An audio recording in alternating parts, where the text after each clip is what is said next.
नमस्कार। सभी साथियों का उत्कर्ष ऐप की ऑनलाइन क्लासेज में हार्दिक स्वागत व अभिनंदन है। दोस्तों अपन चर्चा कर रहे हैं राजस्थान के इतिहास विषय के ऊपर और इतिहास के अंतर्गत राजस्थान के ऐतिहासिक व्यक्तित्व। ये ऐतिहासिक व्यक्तित्व कला संस्कृति में भी हो सकता है, इतिहास में भी, क्योंकि राजस्थान में कई प्रतियोगी परीक्षाएं ऐसी है जिनमें ऐतिहासिक व्यक्तित्व का जो अध्याय है वो इतिहास के सिलेबस में दे देते हैं, तो कई में कला संस्कृति में भी दे देते हैं। लेकिन अपने को ध्यान रखना है, अपन राजस्थान के प्रमुख ऐतिहासिक व्यक्तित्व पढ़ रहे हैं, उन व्यक्तित्वों की जानकारी अपने को पता होनी चाहिए। मित्रों, कुछ ऐतिहासिक व्यक्तित्वों पर अपन ने चर्चा की थी और कुछ महत्वपूर्ण ऐतिहासिक व्यक्तित्व और बच जाते हैं जिनके ऊपर आज चर्चा करके इन ऐतिहासिक व्यक्तित्वों को पूर्ण करने का पूरा प्रयास करेंगे। मित्रों, सबसे पहले अपन जिस व्यक्तित्व के बारे में चर्चा करना चाहते हैं उस व्यक्तित्व का नाम है जमनालाल बजाज। बताओ कौन सा बजाज है? जमनालाल बजाज। और जमनालाल जी बजाज साहब के बारे में अपने को 5-7 बातें याद रखनी है, कोई ज्यादा लंबी चौड़ी बातें याद रखनी नहीं है। मित्रों, जमनालाल बजाज के बारे में सबसे पहले अपने को जन्म याद रखना है। जन्म कब और कहां पर हुआ, कब याद रहे तो भी अच्छी बात है, नहीं रहे तो कोई ज्यादा दिक्कत वाली बात नहीं है। इनका जन्म होता है 1889 ईस्वी में काशी कबास सीकर में। बताओ, इनका जन्म होता है 1889 ईस्वी काशी कबास, और काशी कबास कहां पर पड़ता है? सीकर में। मित्रों, जमनालाल मैं इसको क्रमबद्ध लिख देता हूं, आपको साथ के साथ याद भी हो जाएगा। जमनालाल बजाज, जमनालाल बजाज। अगले जो ऐतिहासिक व्यक्तित्व है उनके नाम है जमनालाल बजाज। इनका जो जन्म होता है यह होता है 1889 ईस्वी। कहां पर होता है?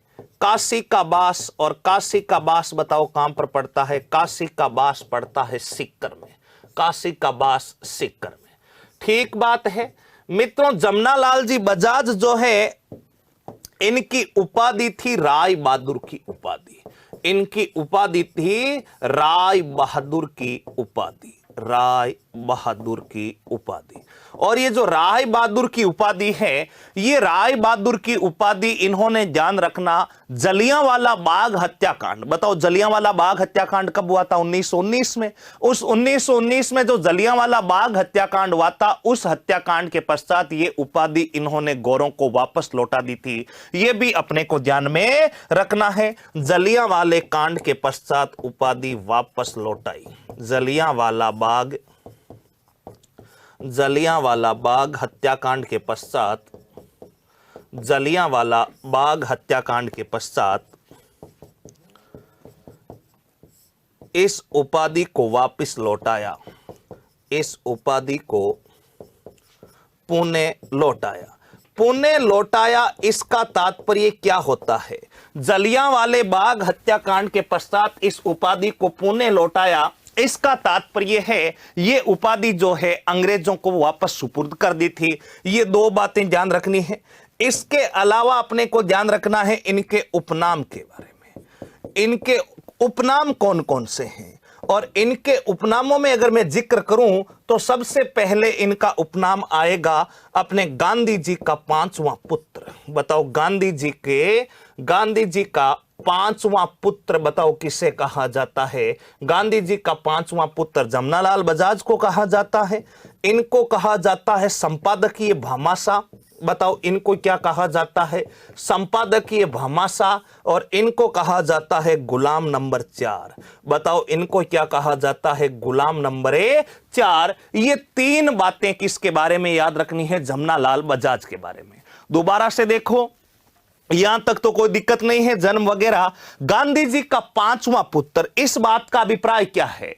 गांधी जी के 5वें पुत्र से तात्पर्य है इनका आचार विचार, इनके व्यवहार पूर्ण रूप से अहिंसात्मक थे। गांधी जी के जो 4 पुत्र थे उनके पश्चात गांधी जी ने अपना 5वां पुत्र मानते थे। और गांधी जी का 5वां पुत्र, इन्हें सबसे पहली बार कब कहा गया था? वो कहा गया था कांग्रेस के 1920 के नागपुर अधिवेशन में। इन्हें सबसे पहले गांधी जी के 5वें पुत्र नाम से संबोधित किया गया। संपादकीय भामाशाह का अर्थ क्या है? जो भी समाचार पत्र पत्रिकाएं उस समय चलते थे भाई, लोगों में जन जागृति के प्रचार प्रसार का एक सबसे अच्छा माध्यम जो था वो विभिन्न प्रकार के समाचार पत्र वगैरह थे। उन समाचार पत्र पत्रिकाओं को जो भी व्यक्ति निकालता था उनको ये वित्तीय सहायता प्रदान करते थे। जैसे मैं उदाहरण के लिए आपको बताऊं, राजस्थान केसरी समाचार पत्र बताओ कहां से निकलता था, वर्धा महाराष्ट्र से निकला था, उसको भी वित्तीय सहायता जमनालाल जी ने दी थी। गांधी जी का समाचार पत्र नवजीवन, उस नवजीवन को भी वित्तीय सहायता किसने दी थी, जमनालाल जी ने दी थी। तो ये पत्र पत्रिकाओं को बड़ा डोनेट करते थे, इस कारण इनको संपादकीय भामाशाह कहा जाता है। और गुलाम नंबर 4, ये खुद को गुलाम नंबर 4 कहकर पुकारते थे। इन्होंने कहा कि सबसे पहले मेरी भारत माता गुलाम नंबर 1 है, मेरा देसी राज्य राजपूताना गुलाम नंबर 2 है, और मेरी रियासत सिक्कर गुलाम नंबर 3 है, और गुलाम नंबर 4 में खुद हूं। ये 3-4 बातें अपने को किसके बारे में याद रखनी है, जमनालाल बजाज के बारे में। राय बहादुर की उपाधि और इनके उपनाम, गांधी जी का 5वां पुत्र, संपादकीय भामाशाह और गुलाम नंबर 4। क्यों क्यों कहा जाता है, यह कारण भी अपने को याद रखना है। ठीक है, अब जमनालाल बजाज के बारे में गुरुजी और क्या याद रखना है, और कुछ याद नहीं रखना है। इधर देखना, मैं लिख देता हूं, 4-5 बातें और याद रख लो अगर याद रहे तो। जमनालाल बजाज, जमनालाल बजाज को गोले में कैद करते हैं, और गोले में कैद करने के पश्चात सबसे पहला बिंदु बजाज जी के बारे में 1921 ईस्वी में, बताओ कौन सी ईस्वी में, 1921 ईस्वी में वर्धा महाराष्ट्र में सत्याग्रह आश्रम की स्थापना की। वर्धा, और वर्धा बताओ कहां पर पड़ता है, महाराष्ट्र में। वर्धा महाराष्ट्र में बताओ कौन से आश्रम की स्थापना की थी, सत्याग्रह आश्रम की स्थापना। और सत्याग्रह आश्रम की स्थापना बताओ किसके द्वारा की जाती है, जमनालाल जी बजाज के द्वारा की जाती है। जहां पर सत्याग्रहियों को शरण दी जाती थी, सत्याग्रही जहां पर रहते थे, सत्याग्रह आश्रम की स्थापना। नेक्स्ट अगला बिंदु 1927 ईस्वी, जयपुर। और जयपुर में मित्रों ध्यान रखना, चरखा संघ की स्थापना की। बताओ, यह प्रश्न कई बार परीक्षाओं में आ जाता है, चरखा संघ की स्थापना किसने की, तो चरखा संघ जो है उसकी स्थापना बताओ किसके द्वारा की जाती है, जमनालाल बजाज के द्वारा की जाती है। कहां पर की जाती है, जयपुर में की जाती है। यह बिंदु भी अपने को थोड़ा सा जमनालाल जी के बारे में याद रखना है। नेक्स्ट 1921 1927 के पश्चात मित्रों ध्यान रखना, 1942 में हालांकि इनका निधन हो गया था, 1942 में इनका निधन हो गया था, लेकिन ध्यान रखना 1985 ईस्वी में 1985 ईस्वी में जमनालाल बजाज पुरस्कार की शुरुआत, जमनालाल बजाज पुरस्कार की, जमनालाल बजाज पुरस्कार की शुरुआत, जमनालाल बजाज पुरस्कार की क्या की गई थी, शुरुआत। यानी इनके सम्मान में एक पुरस्कार भी चलाया गया था, उस पुरस्कार का नाम है जमनालाल बजाज पुरस्कार, जो पत्र पत्रिका की क्षेत्र में पहले दिया जाता था। लेकिन 1986 में, एक साल बाद ही इस पुरस्कार को 1986 में रचनात्मक कार्य के लिए, 1986 ईस्वी में इस पुरस्कार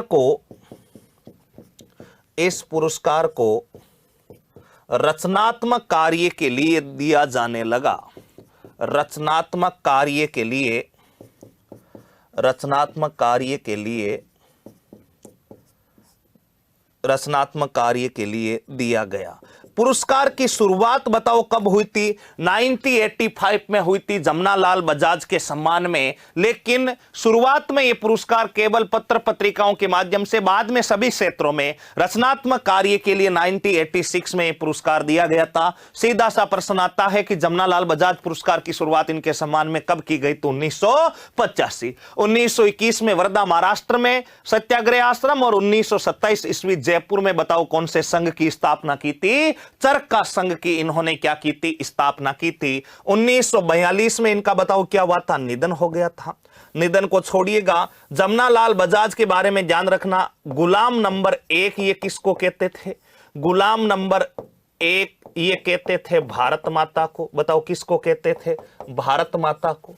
गुलाम नंबर 2 राजपूताना या राजस्थान, गुलाम नंबर 2 ये कहते थे राजस्थान को। गुलाम नंबर 3 ये किसको कहते थे? गुलाम नंबर 3 ये कहते थे मित्रों, ध्यान रखना, गुलाम नंबर 3 सिक्कर को, और गुलाम नंबर 4 ये खुद को कहते थे। बताओ, गुलाम नंबर 4 जमनालाल जी बजाज स्वयं को कहते थे। ये कुछ बातें अपने को सीधी सीधी किसके बारे में पता होनी चाहिए? जमनालाल बजाज के बारे में। और आशा करता हूं कि यहां तक की जानकारी तो आप अच्छे से याद रख ही लोगे। 5 ही बातें। बजाज जी का जन्म 1889, काशी का बास सिक्कर। मित्रों, इन्हें राय बहादुर की उपाधि प्राप्त थी। इन्हें जलियांवाले कांड के पश्चात ये उपाधि हटा दी थी, वापस दे दी थी। इनको गांधी जी का 5वां पुत्र कहते हैं। और यहां पर लिख सकते हैं एक बिंदु, गांधी जी का 5वां पुत्र सर्वप्रथम। जमनालाल बजाज जो है गांधी जी का 5वां पुत्र, गांधी जी का 5वां पुत्र सर्वप्रथम, 5वां पुत्र सर्वप्रथम 1920 कांग्रेस नागपुर अधिवेशन में किया गया। 1920 नागपुर अधिवेशन में कहा गया, नागपुर अधिवेशन में कहा गया। ये 2 बातें और याद रख लो। सीधा सीधा 1919 में इन्होंने सत्याग्रह आश्रम में, 27 में चरखा संघ वगैरह। ये बातें आशा करता हूं कि आप सबको अच्छे से याद हो ही जाएगी। मित्रों, ये थे अपने जमनालाल जी बजाज साहब। जमनालाल जी बजाज के बाद में अगले जिस व्यक्तित्व की तरफ मैं बढ़ रहा हूं, उन व्यक्तित्व का नाम है जय नारायण व्यास। बताओ, अगले जो व्यक्तित्व है उनका नाम क्या है? जय नारायण व्यास। जय नारायण व्यास के बारे में हालांकि वैसे तो अपन कई बातें कर चुके हैं, लेकिन फिर भी कुछ बातें जय नारायण जी व्यास के बारे में अपने को और पता होनी चाहिए। मित्रों, जय नारायण व्यास का जो जन्म होता है वो होता है 18 फरवरी, जन्म होता है 18 फरवरी 1899 ईस्वी को। और इनका जन्म बताओ कौन से स्थान पर होता है? सूर्य नगरी के नाम से, राजस्थान का नीला शहर कहलाने वाली सूर्य नगरी अपना बताओ राजस्थान का कौन सा पुर हो जाएगा? इनका जन्म होता है जोधपुर में 1899 ईस्वी में। मित्रों, इनकी पत्नी का नाम था गोरजा व्यास। बताओ, जय नारायण व्यास की पत्नी का नाम बताओ कौन सा व्यास था? इनकी पत्नी का नाम था गोरजा व्यास। इन्हें 3 संतानें प्राप्त हुई थी। जय नारायण जी व्यास के बारे में नेक्स्ट, इनके उपनाम क्या क्या है? जय नारायण व्यास को किन किन उपनामों से जाना जाता है? मित्रों, इन्हें कहा जाता है शेर ए राजस्थान। बताओ, इन्हें क्या कहा जाता है? शेर ए राजस्थान। मित्रों, इन्हें कहा जाता है लोकनायक। बताओ, इन्हें क्या कहा जाता है? लोकनायक अथवा जननायक। लोकनायक अथवा इन्हीं को क्या कहा जाता है? जननायक। इन्हें कहा जाता है धुन का धनी। बताओ, इन्हें क्या कहा जाता है? धुन का धनी। मित्रों, इन्हीं को कहा जाता है, ध्यान रखना, लक्कड़ कक्कड़। बताओ, इन्हीं को क्या कहा जाता है? लक्कड़ फक्कड़, लक्कड़ कक्कड़ फक्कड़। ये सारे के सारे नाम जो है इन्हीं के नाम है। लक्कड़ कक्कड़ फक्कड़ इन्हीं को कहा जाता है। इन्हीं को कहा जाता है मां साहब। बताओ, इन्हीं को क्या कहा जाता है? मां साहब। ये सारे के सारे अपने किसके उपनाम है? लक्कड़ कक्कड़, शेर ए राजस्थान, लोकनायक, जननायक, धुन का धनी, मां साहब। ये सारे अपने किसके उपनाम हो जाएंगे? जय नारायण व्यास के बारे में ये साधारण सा परिचय जय नारायण व्यास का है। मित्रों, शेर ए राजस्थान यानी राजस्थान के दबंग नेता ये माने जाते थे।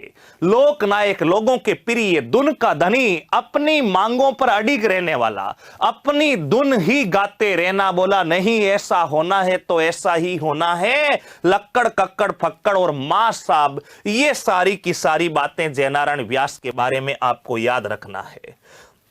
ये तो गुरुजी आप हमें आधी रात को उठा करके पूछ लेना, भले ही आप तो और महत्वपूर्ण बातें व्यास जी से परीक्षा में क्या आ सकती है वो हमें बताओ। तो ये रहे जय नारायण जी व्यास साहब। इनको इस गोल घेरे में कैद करते हैं। और जय नारायण व्यास जी से अपने को और क्या क्या बातें याद रखनी है? तो जय नारायण व्यास, सबसे पहला बिंदु ध्यान रखना, मनोनीत व निर्वाचित दोनों मुख्यमंत्री। मनोनीत व निर्वाचित, मनोनीत व निर्वाचित दोनों मुख्यमंत्री रहे। दोनों मुख्यमंत्री रहे। दोनों मुख्यमंत्री रहे। ये भी अपने को ध्यान रखना है कि मनोनीत भी रहे और निर्वाचित भी रहे। मनोनीत और निर्वाचित का अर्थ होता, मनोनीत का अर्थ होता बिना चुनाव जीते, बिना चुनाव के इन्हें जोधपुर में मुख्यमंत्री का पद दिया गया था। और जबकि निर्वाचित, आपको पता होना चाहिए राजस्थान की पहली विधानसभा का गठन 3 मार्च 1952 को हुआ था। उस समय प्रथम निर्वाचित मुख्यमंत्री टीकाराम पालीवाल बने थे, लेकिन टीकाराम पालीवाल के बाद में जयनारायण व्यास बने थे। यहां पर मैं सीधा लिख सकता हूं नंबर 3 के मुख्यमंत्री। नंबर 3 मुख्यमंत्री बताओ कौन से व्यास बने थे? जयनारायण व्यास बने थे नंबर 3 मुख्यमंत्री। इसका अर्थ क्या है भाई? पहली बार राजस्थान में मुख्यमंत्री कौन बने थे? हीरालाल शास्त्री बने थे। फिर टीकाराम पालीवाल बने थे, और टीकाराम पालीवाल के पश्चात नंबर 3 पर कौन बने थे? जयनारायण व्यास बने थे। आप कहेंगे गुरुजी हीरालाल तो मनोनीत तो थे, बिल्कुल मनोनीत थे, लेकिन नंबर 1 पर हीरालाल जी, नंबर 2 पर टीकाराम पालीवाल और नंबर 3 पर जयनारायण व्यास, यानी नंबर 3 के मुख्यमंत्री रहने का गौरव इन्हें प्राप्त है। नेक्स्ट मित्रों ध्यान रखना, 1921 ईस्वी में, बताओ कौन सी ईस्वी में? 1921 ईस्वी में, 1921 ईस्वी में मारवाड़ हितकारिणी सभा का गठन। 1921 ईस्वी मारवाड़ हितकारिणी सभा का गठन। बताओ मारवाड़ हितकारिणी सभा का जो गठन है, वो सभा का गठन किसके द्वारा किया जाता है? जयनारायण व्यास के द्वारा किया जाता है। और 1923 में इसका पुनर्गठन होता है। 1923 ईस्वी इसी सभा का बताओ क्या होता है? पुनर्गठन। 1921 ईस्वी में मारवाड़ हितकारिणी सभा का गठन जयनारायण व्यास के द्वारा किया गया, और 1921 ईस्वी में पहली बार गठित, और 23 ईस्वी में इसका क्या किया जाता है? पुनर्गठन किया जाता है। अगला बिंदु मित्रों ध्यान रखिएगा जयनारायण व्यास के बारे में। सामंतशाही व्यवस्था के खिलाफ आवाज उठाने वाले, सामंतशाही व्यवस्था के खिलाफ, सामंतशाही व्यवस्था के खिलाफ, सामंतशाही व्यवस्था के खिलाफ आवाज उठाने वाले प्रथम व्यक्तित्व, आवाज उठाने वाले प्रथम व्यक्तित्व, बताओ प्रथम व्यक्तित्व कौन थे? इस सामंतशाही व्यवस्था के खिलाफ आवाज उठाने वाले पहले जो व्यक्ति है वो कोई दूसरे नहीं है, वो अपने जयनारायण व्यास जी है। बताओ कौन से व्यास जी है? जयनारायण व्यास जी। सामंतशाही व्यवस्था, जो सामंती व्यवस्था हुआ करती थी, उनको कहा कि ये सीधा जमीनी हक जो है किसानों को दिया जाए, सामंती व्यवस्था समाप्त की जाए। अगर इस सामंती व्यवस्था के खिलाफ कोई आवाज उठाई राजस्थान में, तो पहला व्यक्ति बताओ कौन से व्यास है? जयनारायण व्यास है। नेक्स्ट, जयनारायण व्यास के बारे में ध्यान रखना, जयनारायण व्यास जी का निधन कब होता है? जयनारायण जी व्यास जी का जो निधन होता है वो होता है मित्रों ध्यान रखना मार्च 1963 में, निधन 1963 में। और 1974 ईस्वी में, 1974 ईस्वी में इनके सम्मान में, इनके सम्मान में डाक टिकट जारी। बताओ इनके सम्मान में क्या जारी होता है? इनके सम्मान में डाक टिकट जारी होता है। यह बात भी अपने को ध्यान रखनी है कि जयनारायण व्यास जी के सम्मान में डाक टिकट 1974 में जारी हुआ, जबकि हीरालाल जी शास्त्री के सम्मान में डाक टिकट 1976 में जारी हुआ था। ये कुछ बातें अपने को किसके बारे में याद रखनी है? जयनारायण। इतना ही है क्या जयनारायण व्यास जी? इतने नहीं हैं, और भी कुछ बातें हैं जो इनके बारे में याद रखेंगे, लेकिन ये सीधी सादी बातें थी जो जयनारायण जी के बारे में याद रखनी है। मित्रों जयनारायण व्यास के बारे में अगला बिंदु ध्यान रखना, मारवाड़ का वर्तमान शासन, मारवाड़ का वर्तमान शासन, मारवाड़ का वर्तमान शासन एवं पोप्पाबाई की पोल, एवं पोप्पाबाई की पोल, एवं पोप्पाबाई की पोल, पोप्पाबाई की पोल पुस्तिका, पुस्तिका का संपादन बताओ किसने किया था? ये किया था जयनारायण व्यास ने। नेक्स्ट, अगला बिंदु जयनारायण व्यास के बारे में, दिल्ली से अंग्रेजी भाषा के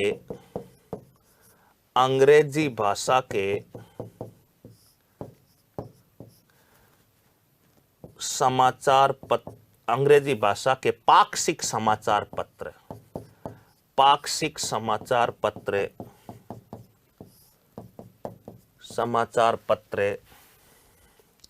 पीप का प्रकाशन, समाचार पत्र जिसका नाम था पीप का बताओ क्या किया, प्रकाशन किया। नेक्स्ट 1936 या ब्यावर अजमेर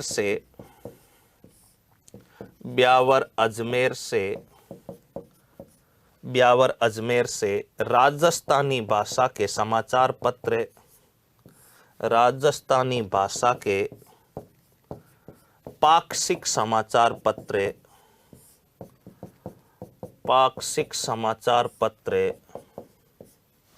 आगी बाण, पाक्षिक समाचार पत्र आगी बाण, बताओ समाचार पत्र का नाम क्या था, आगी बाण का प्रकाशन किया।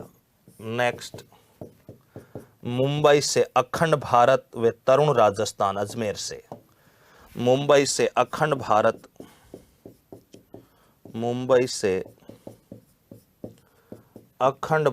1936 की घटना ये, अखंड भारत एवं अजमेर से तरुण राजस्थान समाचार पत्र का प्रकाशन किया। बताओ समाचार पत्र का क्या किया था, प्रकाशन किया था। ये बातें अपने को और किसके बारे में याद रखनी है, व्यास जी के बारे में। यहां पर जयनारायण व्यास जी का ऐतिहासिक काल पूरा समाप्त होता है। और भी सैकड़ों बातें हैं, लेकिन प्रतियोगी परीक्षाओं के लिए यही बातें आपको याद रखनी है। दोबारा से सुन ले, जयनारायण जी व्यास साहब का जन्म हुआ था 14 फरवरी 1899 जोधपुर में। जयनारायण व्यास जी की पत्नी का नाम था गोरजा व्यास। मित्रों, जयनारायण व्यास जी जो है, इन्हें शेर ए राजस्थान, लक्कड़ कक्कड़ फक्कड़, मां साहब, दुन के धनी इत्यादि उपनामों से जाना जाता है। जयनारायण जी व्यास साहब ने 1921 में मारवाड़ हितकारिणी सभा की स्थापना की, जो मारवाड़ के लोगों की आवाज उठाएगी। पूरे राजपूताना में सामंती शाही व्यवस्था के खिलाफ आवाज उठाने वाले प्रथम व्यक्तित्व जयनारायण व्यास ही थे। जयनारायण व्यास जी जो है, इन्होंने राजस्थानी भाषा का एक पाक्षिक समाचार पत्र का अर्थ होता 15 दिनों में एक बार प्रकाशित होना।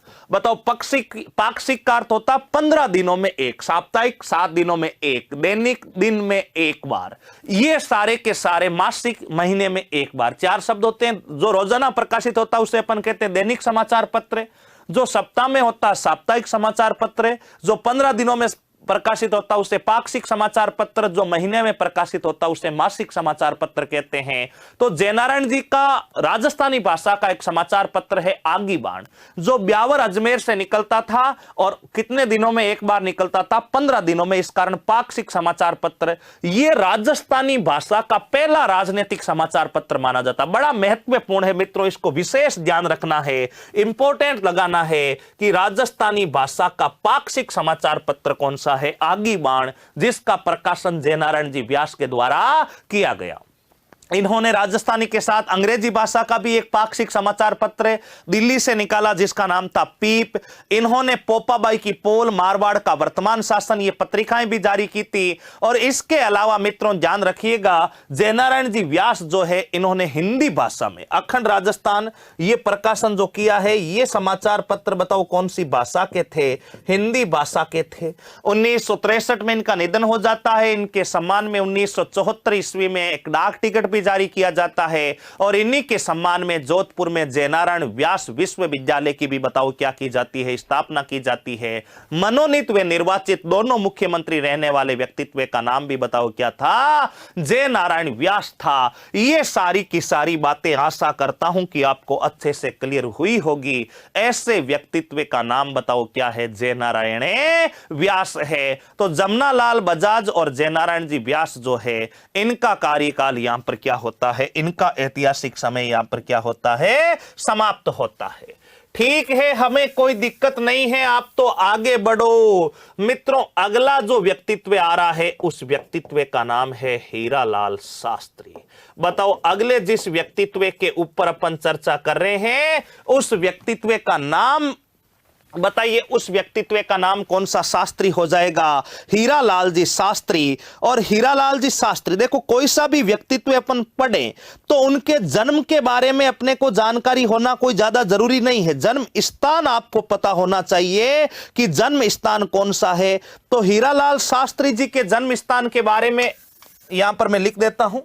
हीरालाल शास्त्री, इनका जन्म बताओ कहां पर हुआ था, हीरालाल शास्त्री, इनका जन्म हुआ था जोबनेर जयपुर में। इनका जन्म होता है जोबनेर। जन्म तिथियां आप याद रखें तो अच्छी बात है, नहीं तो कोई बड़ी बात नहीं है। इनका जन्म होता है जोबनेर, और जोबनेर बताओ कहां पर पड़ता है, जयपुर में।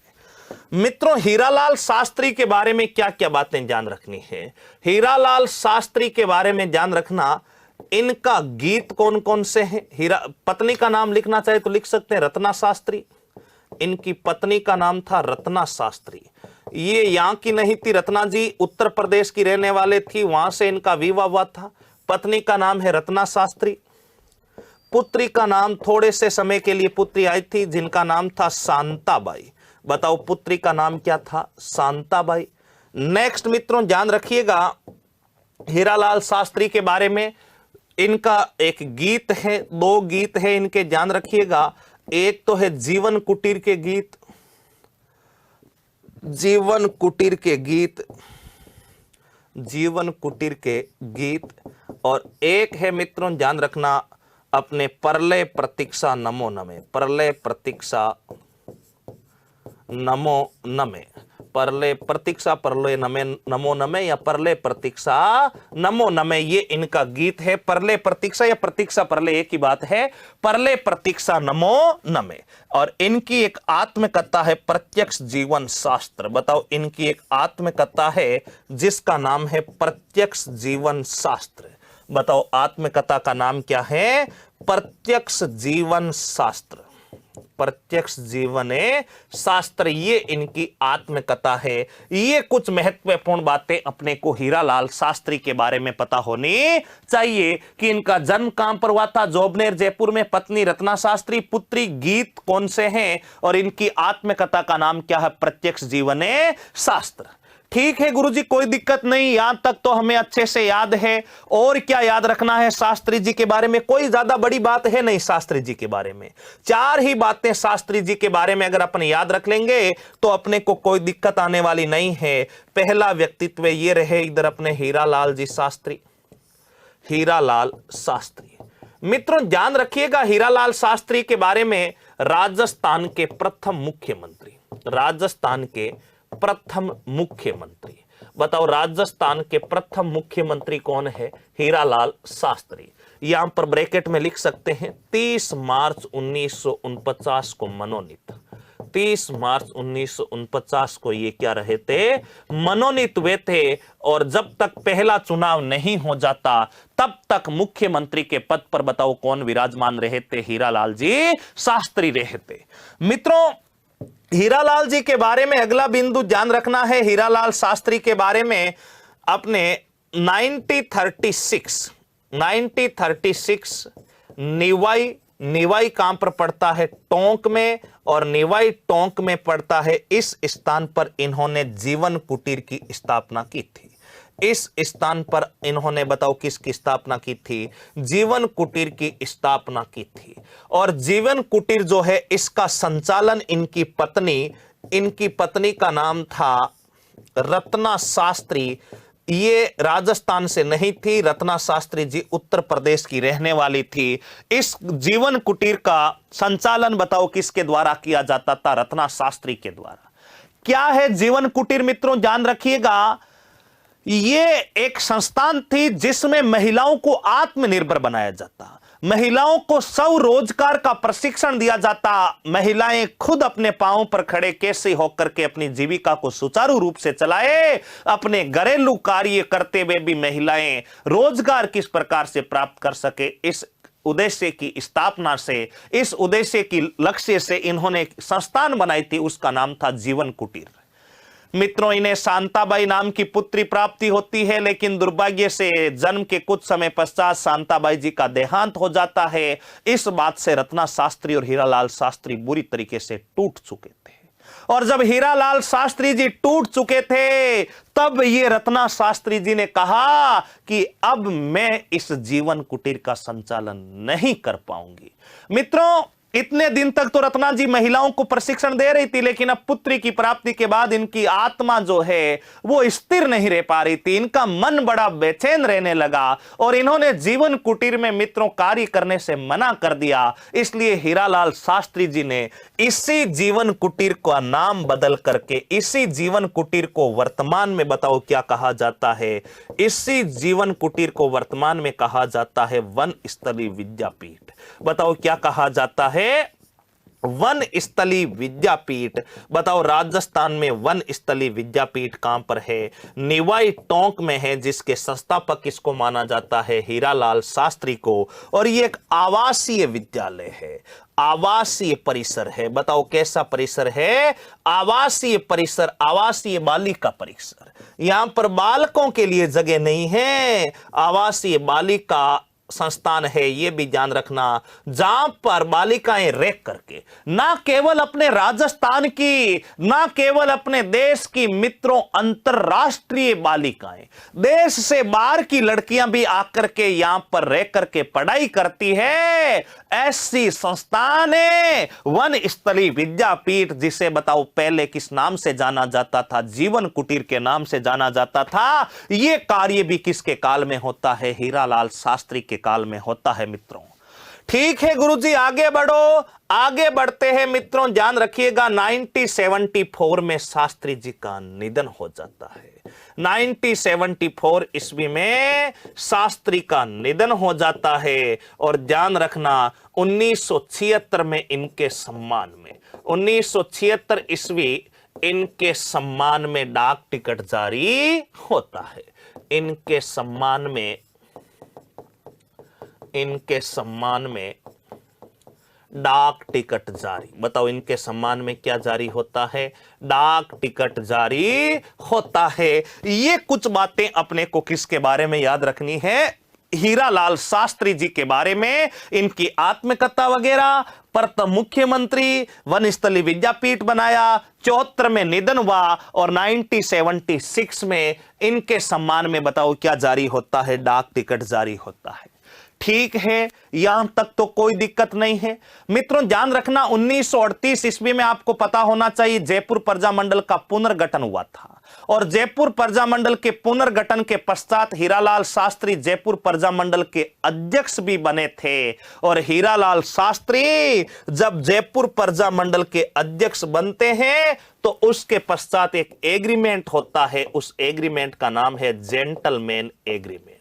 बताओ ये भी किसके काल में होता है? हीरालाल शास्त्री के काल में होता है। जेंटलमैन एग्रीमेंट 1942 किस किस के मध्य होता है मित्रों? ध्यान रखना, यह होता है हीरालाल शास्त्री व मिर्जा इस्माइल के बीच में।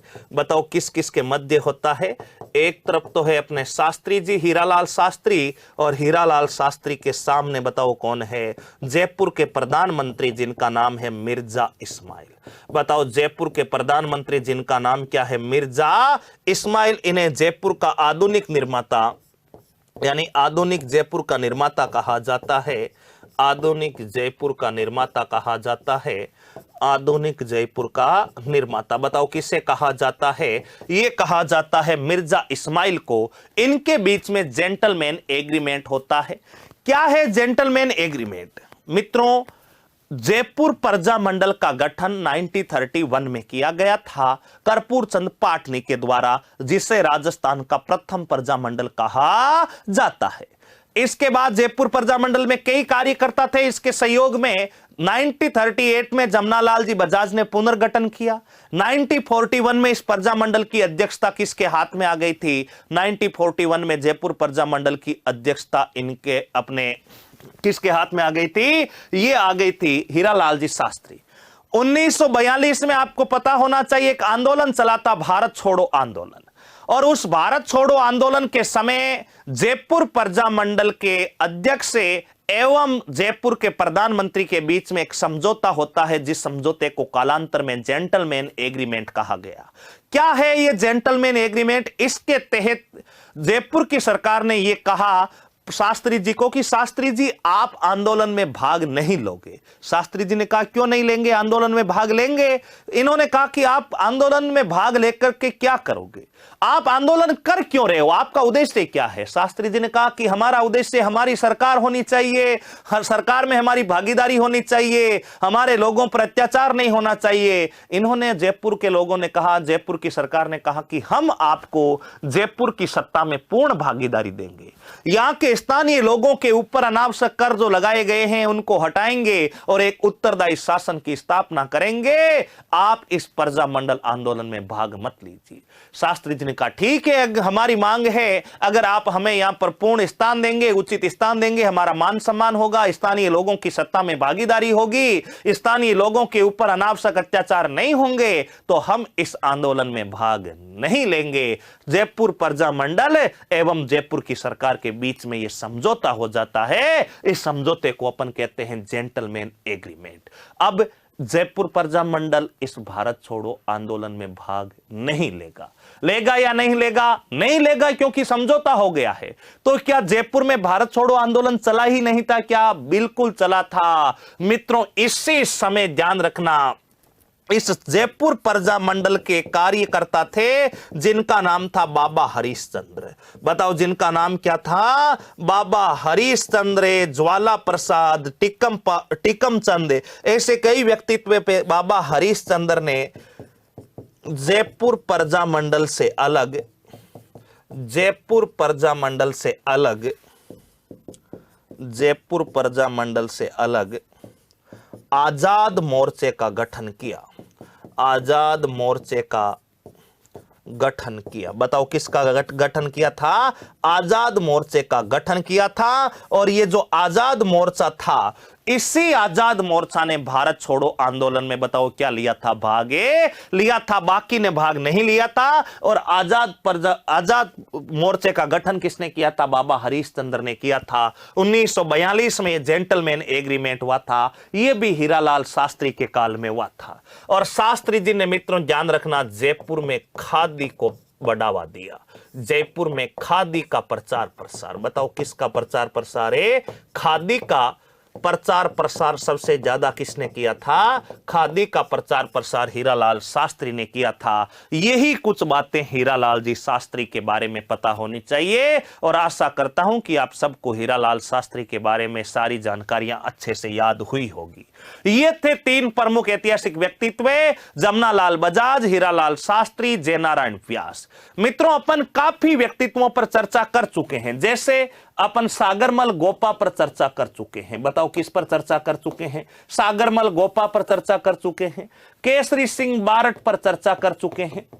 मित्रों, केसरी सिंह बारट के अलावा प्रताप सिंह बारट, बताओ किस पर चर्चा कर चुके हैं? प्रताप सिंह बारट के अलावा जोरावर सिंह बारट के अलावा अर्जुन लाल सेठी, बताओ किस पर चर्चा कर चुके हैं? अर्जुन लाल सेठी। हीरालाल शास्त्री, बताओ किस पर चर्चा कर चुके हैं? हीरालाल शास्त्री। जयनारायण व्यास, बताओ किसको पढ़ चुके हैं? जयनारायण व्यास। इसके अलावा जमनालाल बजाज, बताओ किसको पढ़ चुके हैं? जमनालाल बजाज। इन सारे व्यक्तित्वों के ऊपर अपनी चर्चाएं हो चुकी है। केसरी सिंह बारट, प्रताप सिंह बारट, अर्जुन लाल सेठी, हीरालाल शास्त्री। तो अब बचे कौन? छोटे छोटे 5-7 व्यक्तित्व और बच जाते हैं जिनके बारे में अपन और चर्चाएं कर लेते हैं। जैसे आपसे पूछ ले कि राम नारायण चौधरी, बताओ कौन से चौधरी? राम नारायण चौधरी। छोटे छोटे व्यक्तित्व हैं, इनके बारे में अपने को ज्यादा, रामनारायण चौधरी से पहले मैं गोविंद गिरी जी के बारे में ले लेता हूं आपको। गोविंद गिरी, बताओ किसके बारे में? गोविंद गिरी। अब छोटे छोटे हैं, इनके बारे में नाम याद रखने हैं। गोविंद गिरी, इनका जन्म बताओ कहां पर हुआ था? बासिया गांव डूंगरपुर में। गोविंद गिरी का जन्म बताओ कहां पर हुआ था? बासिया गांव। और बासिया गांव बताओ कहां पर पड़ता है? डूंगरपुर में। मित्रों, गोविंद गिरी जी का जन्म हुआ था बासिया गांव डूंगरपुर बंजारा परिवार में। बताओ इनका जन्म कौन से परिवार में हुआ था? बंजारा परिवार में।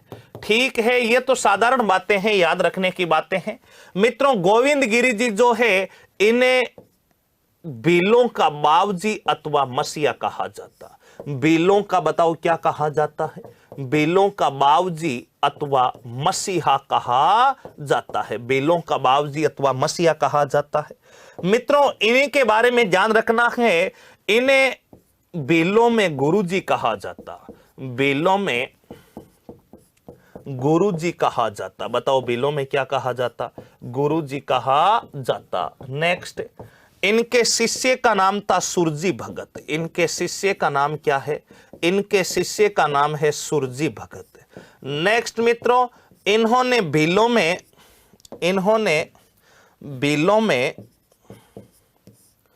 भीलों में भगत पंथ, धूणी पंथ एवं माला पंथ का प्रवर्तन किया। एवं माला पंथ का प्रवर्तन किया। बताओ माला पंथ का क्या किया था? प्रवर्तन किया था। ये कुछ बातें किसके बारे में याद होनी चाहिए? गोविंद गिरी के बारे में। क्या बातें हैं? जन्म होता है बासिया गांव डूंगरपुर में बंजारा परिवार में। रीट एसएसटी के पेपर में प्रश्न पूछा जा चुका है कि गोविंद गिरी जी का जन्म किस परिवार में हुआ था? उत्तर है बंजारा परिवार में हुआ था। इन्हें भीलों का मसीहा अथवा बावजी कहा जाता है। आदिवासियों का मसीहा अथवा बावजी मोतीलाल तेजावत को कहा जाता है। इन्हें गुरुजी कहते हैं। और इन्होंने भीलों में एक पंथ चलाया, भगत पंथ। माला पंथ, माला का अर्थ होता भक्ति करने वाली। दूणा का अर्थ क्या होता? जहां पर कोई साधु संत बैठ करके पूजा करते हैं, तपोस्थली जो होती है उसे क्या कहते हैं? धूणा कहते हैं। तो इन्होंने भीलों में एक भक्ति भावना जगाई, एक था स्थापित करने के लिए। भीलों को धार्मिकता के क्षेत्र में इनको जोड़ा था। इस कारण भीलों में भगत पंथ, धूणी पंथ और माला पंथ का प्रवर्तन बताओ किसके द्वारा माना जाता है? गोविंद गिरी के द्वारा माना जाता है। इसके अलावा ध्यान रखना, 1883 ईस्वी में संप सभा की स्थापना। बताओ कौन सी सभा की स्थापना? संप सभा की क्या की गई थी? स्थापना की गई थी। यह भी अपने को थोड़ा सा ध्यान रखना है। संप सभा की स्थापना। और इस संप सभा का जो मुख्यालय रखा गया था, वो मुख्यालय बताओ कहां पर रखा गया था? संप सभा का ये रखा गया था सिरोही में। संप सभा का जो मुख्यालय है, वो संप सभा का मुख्यालय बताओ किस स्थान पर रखा जाता है? सिरोही में रखा जाता है। क्या है संप? संप एक पवित्र शब्द है मित्रों। संप का अर्थ होता है सामाजिक महत्वता, कई प्रकार की पवित्र। इस संप शब्द का अर्थ ही होता पवित्र। यानी भीलों को एकजुट रखने के लिए इन्होंने एक सभा बनाई जिसका नाम था संप सभा। अगला बिंदु ध्यान रखना, 1903 ईस्वी संप सभा का प्रथम वार्षिक अधिवेशन। संप सभा का प्रथम वार्षिक अधिवेशन संपन्न। संप सभा का प्रथम वार्षिक अधिवेशन। इसका अर्थ क्या है? संप सभा का गठन तो अपने 1883 में हो गया था, लेकिन संप सभा की कोई बैठक नहीं हुई थी। संप सभा की पहला जो अधिवेशन हुआ था, पहली जो बैठक हुई थी, वो 1903 ईस्वी में हुई थी। नेक्स्ट, 1913 ईस्वी संप सभा का अधिवेशन, संप सभा की बैठक कहां पर? मानगढ़ पहाड़ी। और मानगढ़ पहाड़ी बताओ कहां पर है? बांसवाड़ा में। मानगढ़ पहाड़ी बताओ कहां पर है? बांसवाड़ा में। और इस बैठक पर एमबीसी बताओ कौन सी बीसी? एमबीसी ने गोलीबारी की। बताओ कौन सी बारी की थी? एमबीसी ने यहां पर क्या चलाई थी? एमबीसी ने गोलियां चलाई थी। और इस गोलीबारी और गोलीबारी में भील शहीद हुए थे। और इस मानगढ़ पहाड़ी पर 1200 से 1500 भील वीर गति को, भील शहादत को क्या होते हैं, प्राप्त होते हैं। और इस मानगढ़ कांड होता है, ये नवंबर 1913 में इस मानगढ़ कांड को बताओ क्या कहा जाता है, जलियांवाला बाग हत्याकांड कहा जाता है। बताओ क्या कहा जाता है, जलियांवाला बाग हत्याकांड। किसान आंदोलन, प्रजामंडल आंदोलनों में ये विस्तार से देखते हैं। अभी गोविंद गिरी पढ़ रहे हैं, अपने प्रजामंडल अपने मानगढ़ कांड नहीं पढ़ रहे हैं। लेकिन ध्यान रखना कि संप सभा की स्थापना गोविंद गिरी ने की थी और इस सभा का पहला अधिवेशन 3 में हुआ था। उसके बाद लगातार बैठकें हो रही थी सभा की। 1913 में संप सभा ने अपनी बैठक की थी मानगढ़ पहाड़ी पर। मानगढ़ पहाड़ी पर जैसे ही भील एकत्रित होते हैं, एक संस्थान आती है एमबीसी। एमबीसी का पूरा नाम क्या है, मेवाड़ भील कोर। बताओ मेवाड़ भील कोर, इसके बारे में मैं भी अलग से लिखवा दूंगा। मेवाड़ भील कोर जो है, इसका गठन हुआ था 1841 ईस्वी में और जिसके कमांडर बनाए गए थे जेसी ब्रुक को। मेवाड़ भील कोर का कार्य था भीलों पर नियंत्रण स्थापित करना। या मानगढ़ पहाड़ी पर ये भील आते हैं, भीलों पर नियंत्रण स्थापित करने के लिए एमबीसी आती है। एमबीसी भीलों की सभा पर गोलीबारी करती है। यहां पर 1200 से 1500 भील मारे जाते हैं। इस घटना को मानगढ़ कांड कहा जाता है और मानगढ़ कांड को राजस्थान का जलियांवाला बाग हत्याकांड कहा जाता है। तो यह घटना भी बताओ किसके काल में होती है, गोविंद गिरी के काल में। यहां से गुरुजी को गिरफ्तार कर लिया जाता है। गिरफ्तार करने के पश्चात गुरुजी के अंतिम दिन गुजरात में बीतते हैं, वहीं पर इनका निधन हो जाता है। ये कुछ बातें अपने को गोविंद गिरी के बारे में याद होनी चाहिए। ठीक है गुरुजी, कोई दिक्कत नहीं है, आगे बढ़ो। गोविंद गिरी के पश्चात मित्रों अगले बिंदु ध्यान रखना है, भोगीलाल पांड्या। बताओ कौन से पांड्या, भोगीलाल पांड्या, हार्दिक पांड्या के भाई। हार्दिक पांड्या के भाई बताओ कौन से पांड्या है, भोगीलाल पांड्या। मित्रों ध्यान रखना, हार्दिक पांड्या का संबंध इस भोगीलाल पांड्या से नहीं है। भोगीलाल पांड्या का जन्म होता है सिमलवाड़ा में। बताओ इनका जन्म कहां पर होता है, सिमलवाड़ा में। और सिमलवाड़ा पंचायत समिति आप अच्छे से जानते हैं, जन्म होता है सिमलवाड़ा में। इस भोगीलाल पांड्या को कहा जाता है वागड़ का गांधी। बताओ वागड़ का क्या कहा जाता है, गांधी कहा जाता है। और ये डूंगरपुर प्रजा मंडल के संस्थापक है। बताओ डूंगरपुर प्रजा मंडल के क्या माने जाते हैं, डूंगरपुर प्रजा मंडल के संस्थापक है। किसको माना जाता है, भोगीलाल पांड्या को माना जाता है। नेक्स्ट मित्रों, वागड़ का गांधी, नीचे नोट लगा करके लिख सकते हैं, राजस्थान का गांधी। बताओ किसको कहा जाता है, राजस्थान का गांधी कहा जाता है गोकुल भाई भट्ट को। राजस्थान का गांधी बताओ किसे कहा जाता है, गोकुल भाई भट्ट। और गोकुल भाई भट्ट जो है, इनका संबंध कहां से है, हातल गांव। और हातल गांव बताओ कहां पर पड़ता है, सिरोही में। बताओ हातल गांव जिला कौन सा हो जाएगा, सिरोही हो जाएगा। नेक्स्ट मित्रों ध्यान रखना, वागड़ के गांधी राजस्थान का गांधी हो गया। इसके अलावा वागड़ का गांधी हो गया, चिड़ावा का गांधी। अगर आपसे पूछ ले, चिड़ावा पड़ता झुंझुनू में और चिड़ावा के पेड़े, लालचंद हलवाई के पेड़े विश्व विख्यात है मित्रों। चिड़ावा का गांधी किसको कहा जाता है, मास्टर प्यारेलाल गुप्ता को। मास्टर प्यारेलाल बताओ किसको कहा जाता है, मास्टर प्यारेलाल जो गुप्ता है, इनको क्या कहा जाता है, चिड़ावा का गांधी। मित्रों वागड़ के गांधी हो गए। इसके अलावा अगर आपसे पूछा जाए मारवाड़ के गांधी किसे कहते हैं, तो जयनारायण व्यास हो जाएंगे। इसके अलावा अपने गांधी जी का 5वां पुत्र है, गांधी जी का 5वां पुत्र, गांधी जी का 5वां पुत्र मैंने बता ही दिया है, फिर भी एक साथ लिख लेते हैं। गांधी जी का 5वां पुत्र बताओ किसको कहा जाता है, जमनालाल बजाज को गांधी जी का क्या कहा जाता है, 5वां पुत्र कहा जाता है। ये कुछ बातें अपने को भोगीलाल जी पांड्या के बारे में पता होनी चाहिए। इतना ही ध्यान रखना, जन्म हो गया सिमलवाड़ा में। और इसके अलावा अपने जो है वागड़ का गांधी ने कहते हैं डूंगरपुर प्रजामंडल की स्थापना इन्होंने की, कब की, कैसे की, वो प्रजामंडलों में विस्तार से देखेंगे। भोगीलाल पांड्या के बारे में ये जानकारी।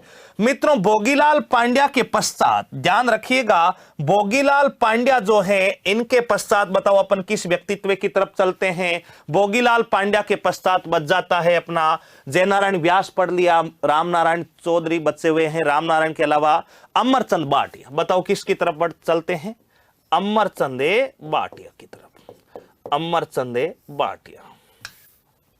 अगले जो व्यक्तित्व आ रहे हैं उस व्यक्तित्व का नाम है अमरचंद भाटिया, अमरचंद भाटिया। और अमरचंद भाटिया जो है इनके बारे में ध्यान रखना, इनका जन्म होता है 1797 बीकानेर में। बताओ इनका जन्म कहां पर होता है, बीकानेर में। नेक्स्ट ये जो है पिता ज्वेलरी व्यवसायी, पिता जो थे ज्वेलरी व्यवसाय करते थे, ज्वेलरी व्यवसायी। नेक्स्ट बीकानेर छोड़कर ग्वालियर राजघराने में इनके पिता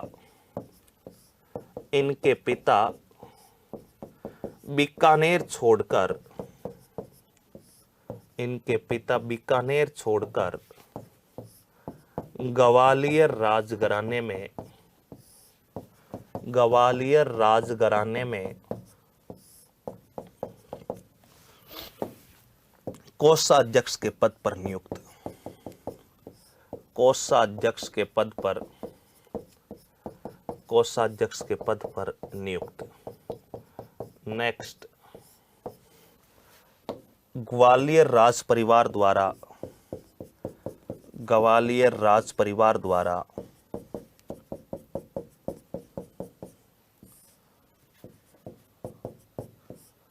अमरचंद भाटिया को नगर सेठ की उपाधि दी गई, नगर सेठ की उपाधि। बताओ किसकी उपाधि दी गई, नगर सेठ की क्या दी गई थी, उपाधि दी गई थी। और नगर सेठ की उपाधि बताओ किसको दी गई थी, अमरचंद भाटिया। देखना समझना भाटिया जी को क्या है। भाटिया जी मित्रों इनका जन्म बीकानेर में हुआ था। इनके पिता ज्वेलरी का व्यवसाय करते थे, लेकिन बीकानेर में इनका कामकाज ठीक तरीके से चल नहीं पा रहा था। इस कारण इनके पिता और ये दोनों कार्य की तलाश में मित्रों बीकानेर को छोड़कर के ग्वालियर चले जाते हैं। ग्वालियर कहां पर पड़ता है, मध्य प्रदेश में पड़ता है। वहां पर इनके पिता पढ़े लिखे व्यक्तित्व थे, इस कारण ग्वालियर का जो राजघराना था उस राजघराने ने इनके पिता और इनके पुत्र यानी अमरचंद और इनके पिता को ग्वालियर राजघराने में मित्रों ध्यान रखिएगा कोषाध्यक्ष का भार संभालवा दिया। यानी जो भी पैसों का लेन देन, पैसों की रक्षा करना था, वो सारा का सारा कार्य बताओ किसके हाथ में आ गया था, अमरचंद भाटिया। और अमरचंद भाटिया के अलावा इनके पिताजी के हाथ में आ गया था। उसी समय मित्रों क्या होता, 1857 की क्रांति का महासंग्राम चल रहा था। और 1857 की क्रांति में उस समय मध्य प्रदेश में ग्वालियर के आसपास झांसी की रानी लक्ष्मीबाई और तात्या टोपे अंग्रेजों की ईंट से ईंट बजा रहे थे। हालांकि झांसी की रानी लक्ष्मीबाई और तात्या टोपे अंग्रेजों से लोहा तो ले रहे थे, लेकिन इनके पास मित्रों वित्तीय सामग्री ज्यादा बची नहीं। पैसे थे नहीं, हथियारों की कमी थी, सैनिकों के पास खाने पीने तक की रसद सामग्री भी उपलब्ध नहीं रही थी। फिर भी इन सभी संसाधनों की कमी होते हुए भी झांसी की रानी और तात्या टोपे के वीर सैनिकों में देशभक्ति के जो जज्बात थे वो देखते ही बनते थे। मित्रों अमरचंद भाटिया को इस बात की सूचना लगती है। अमरचंद भाटिया से कई लोग संपर्क साधते हैं और कहते हैं कि अमरचंद भाटिया अगर ये तन और ये धन अगर इस भारत मां को समर्पित किया जाए तो आपका जीवन सफल हो जाए। मित्रों अमरचंद भाटिया बात को समझ नहीं पाता। अमरचंद भाटिया कहता क्या करना है मुझे आप बताइए। अमरचंद भाटिया को कहा जाता है कि देख भाटिया, अगर गोरों से इस अंग्रेजों को भारत से भगाना है और भारत माता को गुलामी की बेड़ियों से आजाद करवाना है तो आपके पास इस समय सुनहरा मौका है। आप जो है ग्वालियर राजघराने का कोषाध्यक्ष का जिम्मेदारी आपके पास है। आप यहां पर जितना भी धन जमा है उसको ले जा करके तात्या टोपे और झांसी की रानी लक्ष्मीबाई को सुपुर्द कर दीजिए, ताकि वो इस पैसे को पाकर के इस क्रांति की गति को बढ़ा सके। मित्रों, अमरचंद भाटिया में देशभक्ति की भावना जाग जाती है। हालांकि शुरुआत से ही देशभक्ति इनके रोम रोम में थी, लेकिन उस समय इस कथन को सुनने के पश्चात इनकी देशभक्ति शिखर पर चली जाती है और अमरचंद भाटिया जितने भी पैसे इस ग्वालियर राजकोष में जमा थे उन पैसों को लेता है और पैसे झांसी की रानी लक्ष्मीबाई और तात्या टोपे को सुपुर्द कर देता है। तात्या टोपे को सुपुर्द करने के पश्चात ये वापस ग्वालियर राजघराने में आते हैं तो यहाँ के प्रशासन यानी यहाँ के राजा महाराजा को पता लगता है कि यहाँ से अमरचंद भाटिया ने धन चुराया है और वो क्रांतिकारियों को दिया है। मित्रों, राजा बड़े क्रोधित होते हैं और क्रोधित होकर के इस अमरचंद भाटिया पर राजद्रोह का मुकदमा चला देते हैं। राजद्रोह यानी देश के विरोध में कार्य करने का, ग्वालियर राज्य के विरोध में कार्य करने का राजद्रोह का मुकदमा चला करके 22 जून 1858 ईस्वी के दिन नीम के पेड़ से ग्वालियर के चौक में इन्हें फांसी से लटका दिया जाता है। ये राजस्थान के पहले व्यक्ति थे जिन्होंने क्रांति में अपने प्राण त्यागे थे। इस कारण इन्हें राजस्थान का मंगल पांडे भी कहा जाता है। बताओ, इन्हें राजस्थान का मंगल पांडे कहा जाता, राजस्थान में 1857 की क्रांति का प्रथम शहीद कहा जाता और तात्या टोपे वे लक्ष्मीबाई को वित्तीय सहायता देने के कारण 1857 की क्रांति का भामाशाह भी बताओ किसे कहा जाता है? अमरचंद भाटिया को कहा जाता है। ये 3-4 बातें अपने को ध्यान में रखनी है। एक लाइन लिख देता हूं, ग्वालियर राजकोष में जमा खजाना, ग्वालियर राजकोष में जमा खजाना, ग्वालियर राजकोष में जमा खजाना, जमा खजाना लक्ष्मीबाई झांसी की रानी, झांसी की रानी लक्ष्मीबाई वे तात्या टोपे को सुपुर्द किया, वे तात्या टोपे को सुपुर्द। बताओ किसने किया था? ये किया था अमरचंद भाटिया ने। यहां तक की बातें सबको क्लियर है। आगे बढ़ते हैं मित्रों। 22 जून 1858 को ग्वालियर एमपी में, 22 जून 1858 स्थान बताओ कौन सा है? ग्वालियर। और ग्वालियर बताओ कहां पर पड़ता है? एमपी। राजद्रोह का मुकदमा चला करके एमपी में इन्हें बताओ क्या दे दी जाती है? फांसी दे दी जाती है। किसको? अमरचंद भाटिया को। नेक्स्ट, राजस्थान का प्रथम शहीद कहा जाता 1857 की क्रांति में,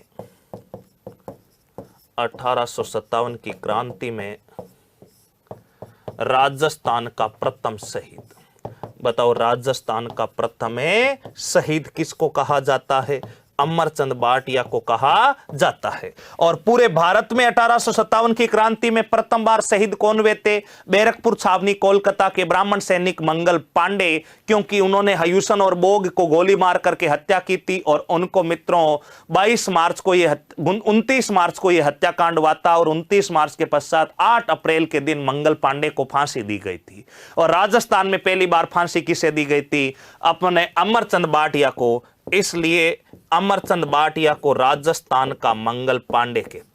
बताओ राजस्थान का क्या कहते हैं? मंगल पांडे कहते हैं। और इसके अलावा ध्यान रखना 1857 की क्रांति का भामाशाह कहा जाता।